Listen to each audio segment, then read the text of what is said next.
warahmatullahi wabarakatuh. Selamat pagi semuanya, salam sejahtera untuk kita semuanya. Anak-anak, pada pembelajaran kali ini, pada pertemuan kali ini kita akan belajar tentang perubahan sosial. Nah, perubahan sosial ini ada pada kompetensi dasar 3.1. Harapannya setelah kalian mengikuti pembelajaran ini, kalian bisa memahami berbagai bentuk-bentuk perubahan sosial. Kemudian faktor yang mendorong dan menghambat terjadinya perubahan sosial. Serta kalian nanti dapat mengidentifikasi akibat-akibat yang ditimbulkan oleh perubahan sosial di dalam masyarakat. Nah, berikutnya yang menjadi tujuan utama kita dalam pembelajaran ini adalah kalian bisa berpikir secara nalar, akal sehat, berdasarkan pemahaman dari pengamatan dan diskusi tentang perubahan sosial dan akibat yang ditimbulkan. Nah, oleh karena itu anak-anak, mohon simak baik-baik video pembelajaran yang kali ini akan menjelaskan tentang perubahan sosial. Nanti setelahnya kalian bisa menyimpulkan apa yang ada di dalam materi pembelajaran ini dengan menyimak. Jadi, perubahan sosial itu dapat didefinisikan dari berbagai sudut pandang. Contohnya, para tokoh memberikan masing-masing definisinya mengenai perubahan sosial. Siapa aja? Yang pertama, Profesor Selo Soemarjan. Menurut beliau, perubahan sosial adalah perubahan yang terjadi pada lembaga-lembaga kemasyarakatan dalam suatu masyarakat. Kata kuncinya adalah perubahan dalam lembaga masyarakat. Nah, kira-kira contohnya apa ya? Sekarang ini mungkin dari kalian semua sedang mengalami pembelajaran dengan menerapkan sistem kurikulum 2013. Akan tetapi, tahukah kalian bahwa sebelum ada kurikulum 2013 itu sudah ada kurikulum-kurikulum yang lain, seperti KTSP dan lain-lain.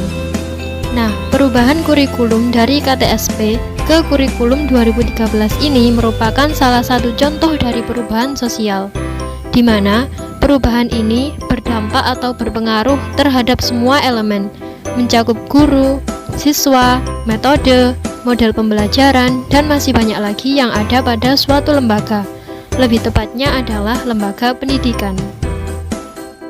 Yang kedua adalah menurut Kingsley Davis. Menurutnya, perubahan sosial adalah perubahan yang terjadi pada struktur dan fungsi sosial dalam masyarakat. Nah, struktur itu dapat kita artikan sebagai susunan, sedangkan fungsi dapat kita artikan sebagai status dan peran. Dan sosial itu sendiri berarti apa yang ada di dalam masyarakat. Contohnya, berbeda dengan dulu, di era modern sekarang ini, kedudukan antara laki-laki dan perempuan itu sama di mata masyarakat, di mana perempuan bisa mempunyai kesempatan berkarir yang sama dengan laki-laki. Artinya, ada perubahan status dan peran antara laki-laki dan perempuan yang seimbang. Nah, kira-kira seperti itu contoh perubahan sosial berdasarkan definisi dari Kingsley Davis. Yang ketiga adalah menurut William. Perubahan sosial itu ditekankan pada aspek kebudayaan. Kebudayaan yang seperti apa? Yaitu kebudayaan material dan kebudayaan imaterial. Kalian tahu kan apa itu kebudayaan material dan kebudayaan imaterial? Jadi, kebudayaan material adalah kebudayaan yang berwujud, dan sebaliknya, kebudayaan imaterial adalah kebudayaan yang tidak berwujud. Kebudayaan material mempengaruhi atau berdampak pada kebudayaan imaterial. Contohnya, salah satunya menurut William adalah teknologi. Munculnya teknologi itu secara tidak langsung mempengaruhi pola pikir masyarakat. Nah, teknologi ini kita artikan sebagai kebudayaan material, sedangkan pola pikir masyarakat dapat kita artikan sebagai kebudayaan imaterial.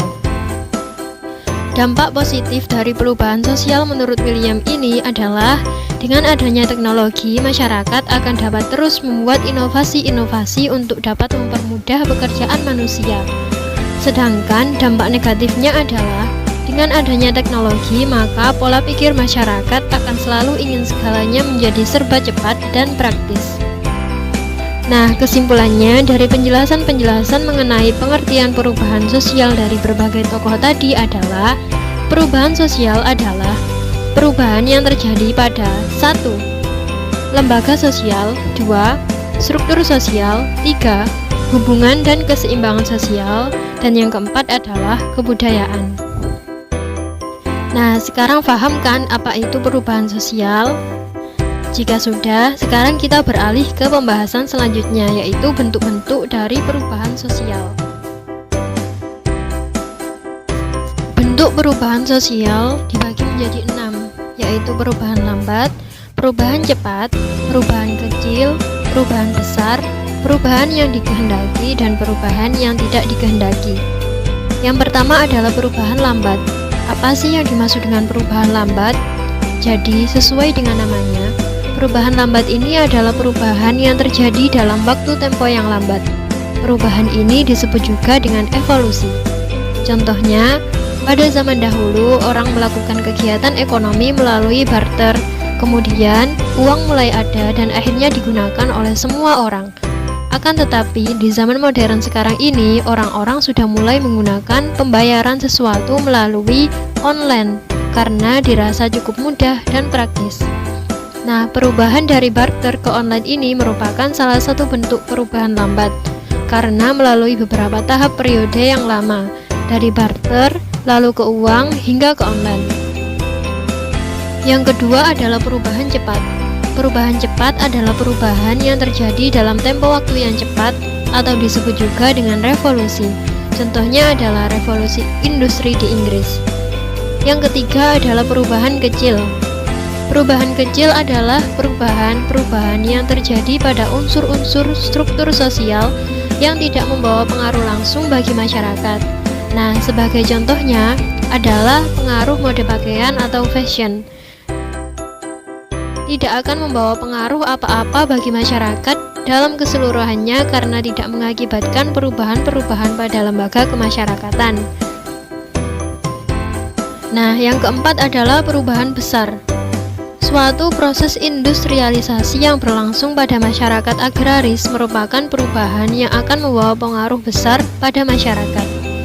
Berbagai lembaga kemasyarakatan akan ikut terpengaruh, misalnya hubungan kerja, sistem kepemilikan tanah, hubungan kekeluargaan, stratifikasi masyarakat, dan seterusnya. Selanjutnya adalah perubahan yang dikehendaki. Perubahan yang dikehendaki adalah perubahan yang diperkirakan atau yang telah direncanakan terlebih dahulu oleh pihak-pihak yang hendak mengadakan perubahan di dalam masyarakat. Nah, contoh perubahan yang dikehendaki ini adalah dikeluarkannya undang-undang, pelaksanaan program keluarga berencana atau KB, dan masih banyak lagi. Dan bentuk perubahan sosial yang terakhir adalah perubahan yang tidak dikehendaki. Perubahan ini adalah perubahan-perubahan yang terjadi tanpa dikehendaki, berlangsung di luar jangkauan pengawasan masyarakat, dan dapat menyebabkan timbulnya akibat-akibat sosial yang tidak diharapkan masyarakat. Contoh perubahan yang tidak dikehendaki ini adalah kerusuhan yang terjadi pada saat pergantian rezim pemerintahan, lalu urbanisasi masyarakat desa ke kota yang tidak terkontrol, dan lain-lain. Nah, demikian tadi video penjelasan tentang perubahan sosial. Dari video tersebut kita bisa simpulkan bahwa perubahan sosial itu ada 6 bentuk. Yang pertama adalah perubahan sosial dalam bentuk lambat, ada dalam bentuk cepat, ada perubahan kecil, ada perubahan besar, kemudian ada perubahan yang dikehendaki, dan ada perubahan yang tidak dikehendaki. Kemudian faktor yang mendorong terjadinya perubahan sosial dan penghambat terjadinya perubahan sosial itu ada yang berasal dari internal, ada juga yang berasal dari eksternal. Kemudian dampak yang ditimbulkan oleh perubahan sosial bisa jadi negatif atau bisa positif. Salah satu contohnya adalah munculnya pergolakan, aksi protes atau demonstrasi, kriminalitas, atau munculnya kenakalan remaja. Nah, demikian anak-anak materi yang kita sampaikan pada pertemuan kali ini mudah-mudahan bisa dipahami dengan baik dan kalian bisa menyimak semuanya dengan baik dan teliti, dan kemudian nanti pada akhirnya bisa dipraktekkan dalam kehidupan kita sehari-hari. Kurang lebihnya mohon maaf. Assalamualaikum.